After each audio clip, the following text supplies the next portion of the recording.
en direct de chez vous. Jean-Michel Lamazerolle, RCF Charente. Bonjour à toutes et à tous, bienvenue dans En direct de chez vous, et en direct de chez vous, aux portes d'Angoulême, à côté du plan d'eau de Saint-Yrieix, pour voir peut-être les coulisses et vivre une autre aventure que d'habitude, puisque c'est celle d'un cirque, le cirque franco-italien, dont John Beautour est le directeur, le patron. Enfin, il va nous raconter tout ça. C'est pas si souvent qu'on a la chance de rencontrer l'envers du décor d'un cirque, comment ça fonctionne, qui y travaille, la famille, comment on s'installe pour bien donner du plaisir aux petits et aux grands. Alors bonjour à tous, et puis je vous invite à me suivre, et d'abord à la rencontre de John Beautour. Bonjour John. Bonjour. Alors on est ravis que vous nous accueilliez, on vous connaît depuis un certain temps à la radio, parce que vous avez longtemps participé à donner des places pour des jeux que nous faisions à l'époque, et maintenant, même si ça c'est terminé, on ne vous a pas oublié, et on sait que vous vous installez sur pratiquement 2 mois sur cette prairie un peu sèche en l'occurrence là pour l'instant de Saint-Yrieix, accueilli par l'AFCOL entre autres, et que vous initiez des initiations au spectacle du cirque. Mais on voudrait en savoir un peu plus sur votre histoire, sur vous, sur votre famille, avant de déambuler autour de tous vos beaux camions jaunes et un magnifique chapiteau. Vous nous direz combien il y a 4 pics, je ne sais pas comment on dit, jaune et vert tendre, on va dire. Alors John, votre famille, vous me disiez en préparant l'émission que vous êtes la 6e génération ? Alors je suis la 6e génération, oui, dans notre famille à faire notre métier. Donc mes enfants sont la 7e, à notre connaissance, parce que nos ancêtres sont plus là, et puis les documents qu'on a, les photos qu'on a remontent à 6 générations. Donc voilà, et ça continue, ça se perpétue de génération en génération, de père en fils. Ce métier qui est très difficile, mais pour nous qui est magnifique. Et puis on aime notre métier avant tout, quoi. Faut pas faire du cirque pour s'enrichir et de croire de devenir riche.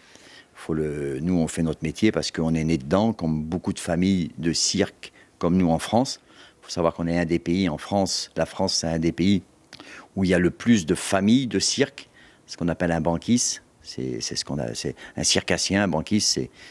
Et on est un des pays en Europe à avoir le plus de familles de cirque comme ça, des cirques de famille, des cirques traditionnels de famille. On est un des pays qui en a le plus, c'est la France, l'Allemagne et aussi l'Italie. Alors ça, c'est né au 19e siècle, je crois. Oui, c'est né au 10e, même peut-être avant. Un peu avant. Oui, bien sûr. C'est né avant, mais c'est sûr que nous, notre métier, c'est un métier qui est difficile, qui a toujours été difficile.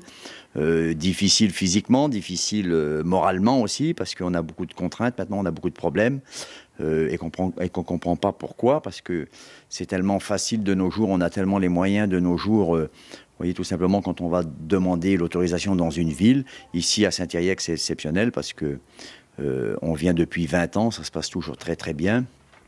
Et on a des très bons rapports avec la municipalité, notre public. On a des gens qui viennent nous voir depuis 20 ans chaque année.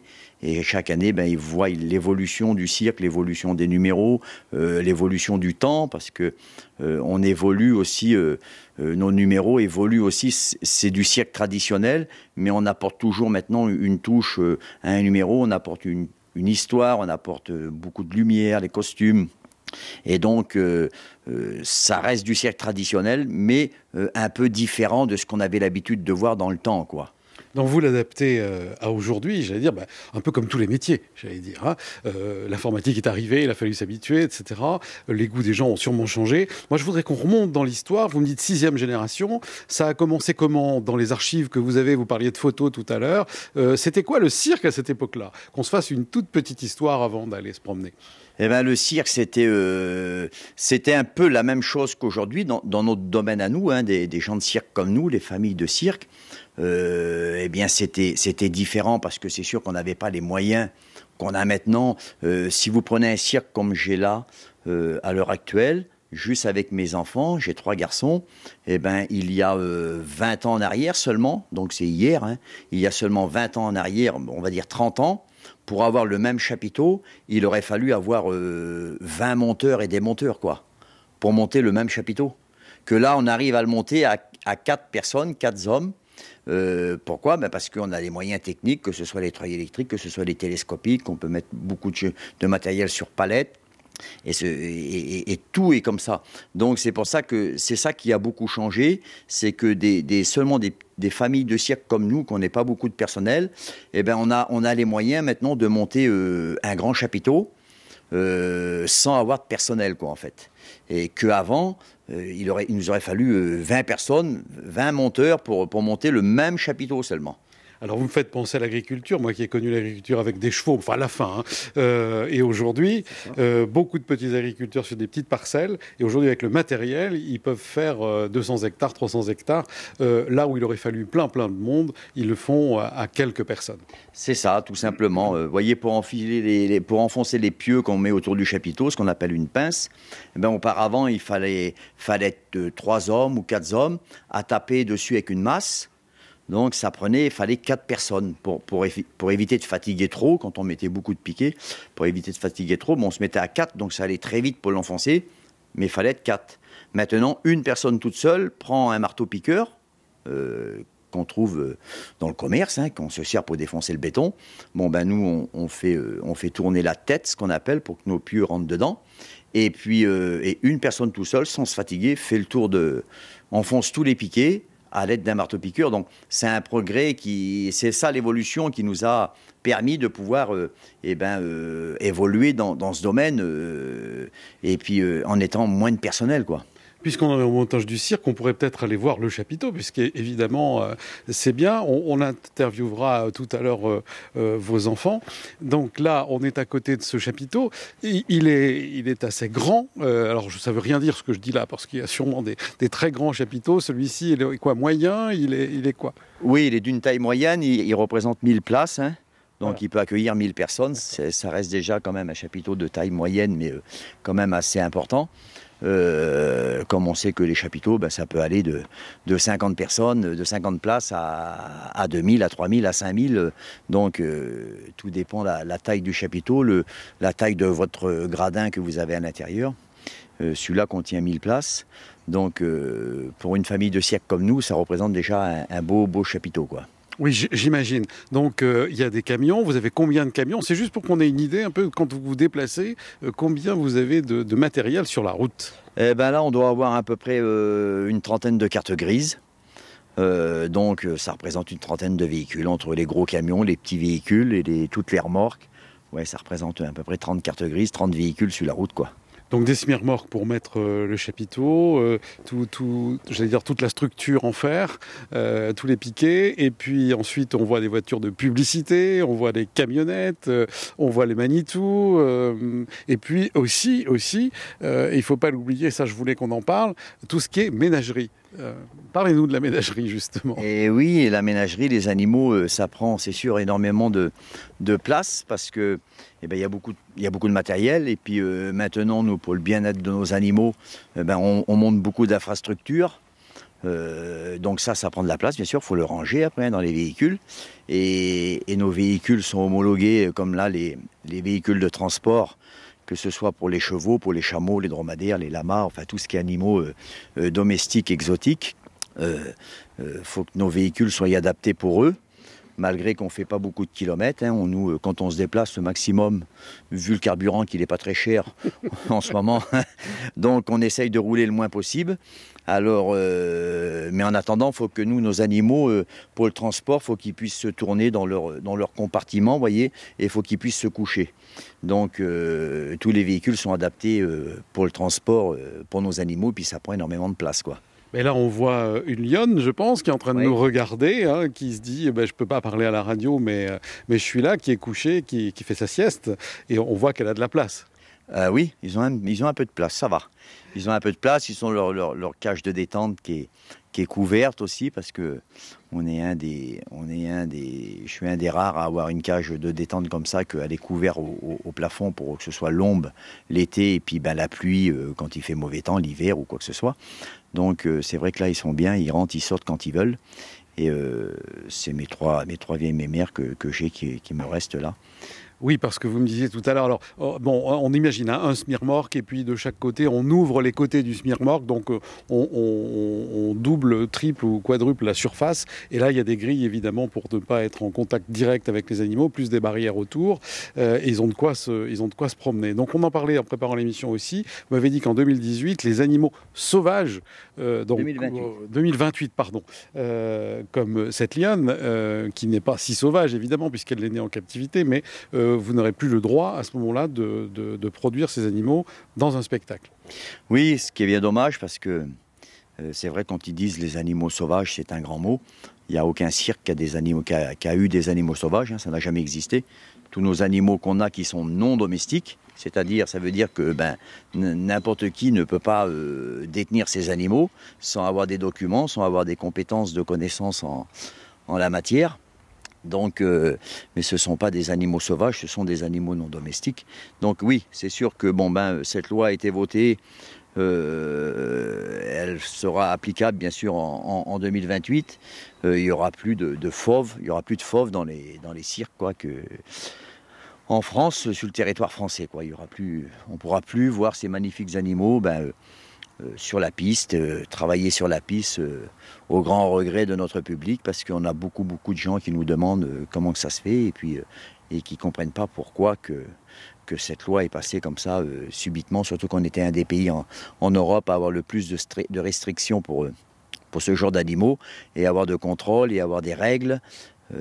Donc c'est pour ça qu'on ne comprend pas qu'est-ce qui s'est passé. Alors, vous aurez quand même les chevaux, les dromadaires, les lamas, oui, etc. Hein. Il y aura toujours les animaux exotiques et domestiques qu'on pourra présenter et heureusement, les gens pourront quand même continuer à avoir des animaux sur la piste dans les années à venir, quoi. En tout cas, je peux témoigner que vous avez de beaux animaux et qu'ils ont l'air en bonne forme et que vous avez mis des panneaux devant chaque endroit où ils sont en liberté derrière les barrières, hein, parce que vous avez un côté pédagogique. Vous recevez des colonies de vacances, vous recevez des enfants, notamment l'après-midi. Et ça, c'est le deal entre guillemets passé avec l'AFCOL pour découvrir et à la fois les animaux du cirque et à la fois comment on fait un spectacle et même s'essayer aux choses. Oui, c'est sûr, parce que avant chaque spectacle, les spectacles tout public qu'on appelle, hein, les samedis, dimanches, lundis et mercredis de la semaine, à 18h, on a nos spectacles. Et puis de 16h à 17h, on a des ateliers découvertes pour les enfants. Donc ils peuvent venir s'initier au fil, marcher sur un fil, marcher sur la boule, faire du jonglage, les assiettes chinoises, faire du rouleau américain, faire du trapèze. Donc ça, c'est gratuit, hein, c'est entièrement gratuit. Les gens ne sont pas forcément obligés de venir au spectacle. Ils peuvent tout simplement venir passer une heure là avec leurs enfants et puis découvrir ces différents ateliers des arts du cirque, quoi. Et ça marche très très bien parce qu'à chaque fois, on a énormément de succès. Malgré cette année qui a fait très très très chaud, mais en attendant, on a quand même eu énormément de monde, quoi, hein. Alors je le vois, on est à l'entrée du chapiteau, on va bientôt rentrer sous le chapiteau. Alors c'est un grand vestibule, on va dire, hein, déjà un mini chapiteau avec une grosse boule blanche sur des matières pour amortir les chocs, des tapis, voilà, j'ai des tapis de sol un peu épais, et puis également un fil orange tendu entre deux mini tabourets, hein, fait pour la circonstance, pour que les jeunes puissent commencer à se dire, voilà, une notion d'équilibre en tout cas. C'est ça, puis ça permet aux enfants il y a des ateliers qu'on leur fait découvrir et que s'ils viennent au spectacle, ils verront des artistes faire leur numéro sur le même accessoire, même agrès, quoi. Comme le rouleau américain avec mon fils Enzo et aussi le jonglage. Donc ils peuvent après le voir au spectacle et se dire, quand on voit nous essayer seulement de tenir un équilibre sur un rouleau, que c'est très difficile. Et quand on voit l'artiste, quand après il fait son numéro complet et puis que il fait tout un numéro complet, donc les enfants, ça leur permet de dire oh là là, c'est très difficile, quoi. Alors, vos enfants, justement, ils ont appris comment? Vous dites comme vous, hein. Je ne sais pas ce que vous faites, vous d'ailleurs. Vous êtes certes le directeur, le propriétaire, le patriarche, mais vous avez commencé comme quoi? Comme un peu tous les enfants de notre milieu, quand on est au milieu du cirque et qu'on vit dans ce monde, et dès le plus jeune âge, on est sous le chapiteau à vadrouiller. Après, ça vient au fil du temps. Soit qu'on va se diriger du côté des animaux, ce qui a été mon cas, parce que j'ai toujours aimé les animaux, donc j'ai toujours été attiré énormément par les animaux, et que c'est pas permis à tout le monde, parce que pour monter un numéro avec, que ce soit même des chevaux, quoi que ce soit, il faut tellement de patience qu'on peut pas monter un numéro avec des animaux si on n'aime pas les animaux, si on n'a pas de patience. C'est pas possible. Ça, c'est impossible. Donc, moi, ça a été mon cas, et puis je continue maintenant, c'est moi qui présente les animaux, et je les ai toujours présentés. Mais c'est vrai qu'avant, je faisais aussi un numéro d'équilibre, je faisais un numéro de trapèze avec mes sœurs, et un numéro d'acrobate, vélo à une roue. On faisait tout un spectacle, comme mes enfants qui font tout un spectacle à 4. Et ben moi, avec mes frères et sœurs, c'était la même chose, sauf qu'on était le double, on était 8. Ah oui, d'accord. Alors, il y a des jongleurs, des acrobates, des dompteurs. Enfin, dompteurs, c'est peut-être pas le mot que vous utilisez, je ne sais pas. Et tout ça, tout le monde peut tout faire. Tout le monde peut tout faire, oui. Mais enfin, il y a quand même certains numéros qui ne sont pas permis à tout le monde. Il y a des numéros que, malgré que les artistes, enfin mes enfants, essayent de toucher un peu à tout, que justement, s'il y en a un qui se fait mal, faut essayer de pouvoir le remplacer. Mais il y a quand même certains numéros comme là, mon fils fait un numéro de sangle aérienne. S'il se fait mal, plus personne ne peut le faire, ce numéro, parce qu'il est le seul à le faire. Et il y a des numéros qui se font aussi à 2. Donc, s'il y en a un qui est blessé, ou qui est malade, ou qui a... c'est pareil, c'est un numéro qu'on est obligé de remplacer par autre chose. Donc, mais on arrive toujours à continuer et présenter un spectacle, même si quelqu'un se fait mal ou qu'il n'est pas là. On arrive toujours à meubler, comme on dit. On comprend mieux comment ça fonctionne un cirque familial privé. Il faut dire que vous n'avez pas de subvention. Non, aucune, voilà. Jamais. Donc, il faut se débrouiller. Alors là, on rentre. Ça y est, on a pris nos billets à la billetterie. En entrant, on est passé sous cette grande entrée. On est dans un petit couloir et on arrive évidemment sur la partie du cirque elle-même, avec le rond central, et puis alors les places d'honneur, c'est ça, avec des petits sièges rouges, les petites loges qui sont devant nous, et puis les gradins juste derrière, et un passage assez large, de plus de 2 mètres, tout autour, sans doute pour que les clowns, enfin vos enfants, qui font tout, comme vous dites, avec vous, puissent déambuler et animer. Alors là, on rentre, j'ai pas la musique, je vais pas vous la faire, mais bon, je vois les enceintes là-bas, vous n'avez pas d'orchestre, et tout est réglé par ordinateur, c'est-à-dire que quand vous êtes parti, ça y est, il faut enchaîner tout le spectacle sans déroger. C'est ça. C'est vrai que tout ce qui est lumière maintenant, tout ça, ça marche beaucoup sur l'ordinateur. Il y a tellement de logiciels maintenant qu'on peut acquérir et puis se servir pour faire marcher tout ce qui est lumière, éclairage maintenant. Donc, et puis présenter tout le spectacle après qui se déroule et qui suit numéro par numéro, qui sont bien réglés, et puis et voilà quoi. Alors, vous dites que là, autour de moi, il y a 1000 places. Là, il n'est pas monté en 1000 places, il doit être monté en 800 places parce qu'il nous reste un peu de gradins. Et puis on a aussi d'autres chaises. Quand on le met en 1000 places, il y a beaucoup plus de chaises. Là, on est à peu près en 800 places. Mais quand on met tous les gradins et toutes les chaises, sa capacité maxi, c'est 1000 places. D'accord. Alors, le cercle, il fait combien? Je crois que c'est réglementé pour tous les cirques, non? Non, pas forcément. Non, parce que comme il y a des grands cirques et des petits cirques, on ne peut pas avoir la même piste. Celle-ci fait 11,50 m et on peut aller jusqu'à 13 mètres. Alors, je vois qu'il y a le trapèze qui descend du plafond. Alors, toute cette machinerie, évidemment, est-ce que c'est long à monter, tout ça? Pour monter tout ce qu'il y a ici à Saint-Thierry-Ex, il nous faut 2 jours, parce qu'on a déjà une journée de montage juste pour nos animaux, pour tout ce qui est les écuries, les box, les parcs à monter, tout ça. Il nous faut une journée juste pour les animaux, et après il faut une journée pour tout ce qui est le chapiteau. Donc il faut 2 jours de montage.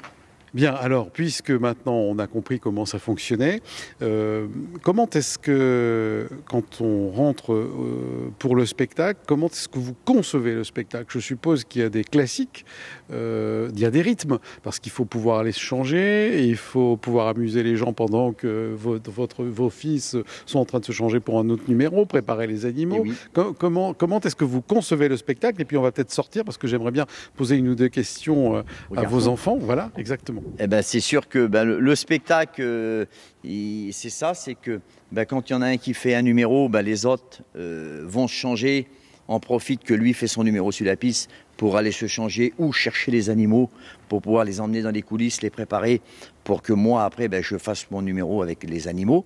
Donc, c'est tout réglé. On ne peut pas, des fois, faire un numéro à cet endroit et un autre numéro qu'on voudrait faire derrière, parce que la personne qui fait ce numéro est occupée à ramener les animaux. Donc c'est toute une organisation et c'est tout un calcul à faire pour pouvoir tout bien enchaîner, qu'il n'y ait pas de trou mort entre les numéros et que vraiment ça paraisse très court le spectacle, mais ça dure 2 heures. Oui, ça dure 2 heures. Oui. Alors, est-ce que vous pouvez, pour nous donner l'envie de venir voir le spectacle, pas cette année, puisque l'émission est enregistrée, vous êtes encore là, mais vous serez parti lorsqu'elle sera diffusée à l'antenne, mais pour les années à venir, vous le souhaite encore. Quel est le déroulé du spectacle, si vous voulez nous mettre un peu l'eau à la bouche? Alors, on commence généralement le spectacle soit par la cavalerie, soit par les exotiques, soit les chameaux, dromadaires et les lamas. Et ensuite, ça s'enchaîne. Donc, des exotiques, il y a toujours un numéro aérien. On enchaîne par un numéro aérien, soit le cercle, soit la corde lisse. On a un numéro de western après. Après, c'est la cavalerie. Après, mon fils fait des reprises, ce qu'on appelle des reprises clownesses. C'est-à-dire, il fait le clown, en mime. Et entre les numéros, c'est pour ça que ça nous permet, nous, à lui tout seul, il arrive à tenir 5-10 minutes, il fait autant de temps qu'il veut. Et puis après, ça enchaîne, ça continue, un numéro de sangle aérienne, l'entracte. Et après, ça recommence le spectacle avec Enzo qui fait un numéro de rolla-rolla sur son piédestal. Et ensuite, ça continue, tissu aérien, les clowns, bien sûr, à la fin du spectacle. Donc voilà, tout s'enchaîne, les numéros les uns derrière les autres. Alors, John, j'ai à côté de moi votre fils Enzo. Enzo, vous en parliez tout à l'heure, John, qui participe avec vos autres enfants au cirque. Alors, bonjour Enzo. Bonjour. Alors, comment est-ce qu'on ne peut pas faire autrement quand on est né dans un cirque avec une famille de circassiens, de faire autre chose que du cirque? Eh bien, disons qu'on peut faire autre chose, bien évidemment, mais comme on est né dans le cirque, on peut bien décider à rester dedans. Et moi, par exemple, je suis né dans le cirque et donc moi, je décide de toujours faire du cirque. Et puis, la première fois que je suis rentré dans la piste, j'avais 6 ans. J'avais commencé par un numéro de lasso mexicain. Et du coup, après ça, je me suis dit, comme tu es fait pour ça, reste dans le cirque. Du coup, c'est ma décision, je reste dans le cirque. Vous vous rappelez encore ce que vous avez ressenti parce qu'avant, vous traîniez autour de la piste, évidemment, dans les jambes de vos parents. Et quand à 6 ans, vous faites votre numéro avec votre lasso, qu'est-ce que vous rentrez sur la piste? Est-ce que vous avez un souvenir de tout ça? Et qu'est-ce qu'on ressent? Au début, faut quand même avouer qu'on est stressé, bien évidemment, parce que la première fois, bien évidemment, j'avais pas répété, mais en même temps, j'étais un enfant, mais j'avais un tout petit lasso, du coup, c'était très facile de le faire tourner. Du coup, je me le passais derrière le dos, je me le passais derrière la jambe, etc. Du coup, on s'y habitue, bien évidemment, et aujourd'hui, c'est devenu une habitude. C'est un peu comme un terrain de jeu, on va dire. D'accord. Alors, qu'est-ce que vous faites comme numéro, puisqu'on vous a sous la main? Eh bien, je fais le lasso mexicain, bien évidemment, mais je suis aussi le clown du cirque et je fais aussi un numéro d'équilibre sur un rouleau. D'accord, votre père nous en a parlé tout à l'heure. Oui, exactement. Le rouleau américain, c'est quelque chose que je préfère le plus, et puis, bien évidemment, mais ce que j'aimerais faire le plus, et là je suis encore en train de répéter, c'est un numéro d'équilibre bien en faisant le poirier. Mon père le faisait quand il était très jeune, et je pense mon grand-père aussi. Du coup, j'ai donc décidé de faire la même chose qu'eux. Bien. Le rouleau américain, on va dire, c'est comme une grosse boîte de conserve solide avec une planche dessus. Il faut tenir l'équilibre. Exactement. Normalement, cette méthode est conçue pour faire du surf, sauf qu'un jour, il y a un artiste de cirque qui est passé devant et il s'est demandé pourquoi pas en faire un numéro de cirque. Et du coup, c'est comme ça qu'est né le rouleau américain. Et exactement, c'est un cylindre avec une planche dessus et il suffit juste de rester dessus. Oui, il suffit juste de rester dessus. Voilà. Moi, j'essaierai pas parce que je suis pas doué en surf non plus, donc j'ai pas essayé d'ailleurs. Donc l'avenir pour vous, il est tout tracé. Vous êtes en famille et vous continuez le cirque franco-italien. Oui, exactement. Alors j'ai demandé à votre papa qui s'est reculé un petit peu, à John, de venir avec nous, parce qu'on va conclure l'émission. Il nous reste une minute. Pour dire que, évidemment, tout ça, c'est certes beaucoup de dépenses. Hein. On se l'imagine bien. Vous avez parlé du carburant, mais les assurances, hein, vous avez parlé de ça tout à l'heure. L'entretien des machines. Là, on vous voit en train de refaire une caravane. Enfin, une caravane, c'est carrément un camion, une semi qui devient un lieu d'habitation pour vous, puisque vous vivez sur la route. Hein. Alors, j'allais dire, tout ça, ça incite les gens à venir vous aider. Je l'ai bien dit, vous n'avez pas de subvention. Donc, venez au cirque. Et quand est-ce que on vous reverra peut-être l'année prochaine ? Je l'espère. Je l'espère qu'on reviendra l'année prochaine. Normalement, il ne devrait pas y avoir de problème. Ça fait la 20e année cette année qu'on vient sur Saint-Yrieix. Et on espère faire la 21e année l'année prochaine avec un très grand plaisir. C'est un moment qu'on attend dans le courant de l'année. On attend toujours ce moment avec un peu impatience d'arriver à Saint-Yrieix. Nous, ça nous permet d'être là un mois et demi d'été, quoi. Et puis de profiter aussi un peu de loisirs qu'on n'a pas l'habitude d'avoir parce qu'on a un métier que nous, le loisir, ça n'existe pas. Hein. Les vacances, on ne sait pas ce que c'est. C'est tabou pour nous, ça, les vacances. Donc le fait de ne pas monter le chapiteau et démonter toutes les semaines comme on le fait au quotidien tout au restant de l'année, c'est vrai que ça... On a beaucoup de travail à côté, hein, parce que c'est pas parce qu'on ne monte pas le chapiteau et qu'on ne le démonte pas. Vous voyez, cette année, on est en train de rénover une caravane, donc c'est toute la journée non-stop qu'on n'arrête pas du matin au soir. Mais en attendant, c'est quand même reposant d'un côté, d'avoir une petite pause comme ça dans le courant de l'année d'un mois et demi, quoi. Et de ne pas remonter le chapiteau, on l'a bien compris. Un peu de détente à Saint-Yrieix, vous avez le plan d'eau, vous pouvez même aller faire du bateau si vous avez envie, et vous reposer quand le temps vous le permet, et les activités. Merci de nous avoir accueillis tous les deux, John, Enzo, et puis bonjour au reste de la famille, et on vous souhaite encore de longues années et de longs enfants, petits-enfants, pour que le cirque puisse continuer à vivre. Merci à vous de nous avoir suivis, et je vous dis à la semaine prochaine pour une autre émission d'En Direct de chez vous.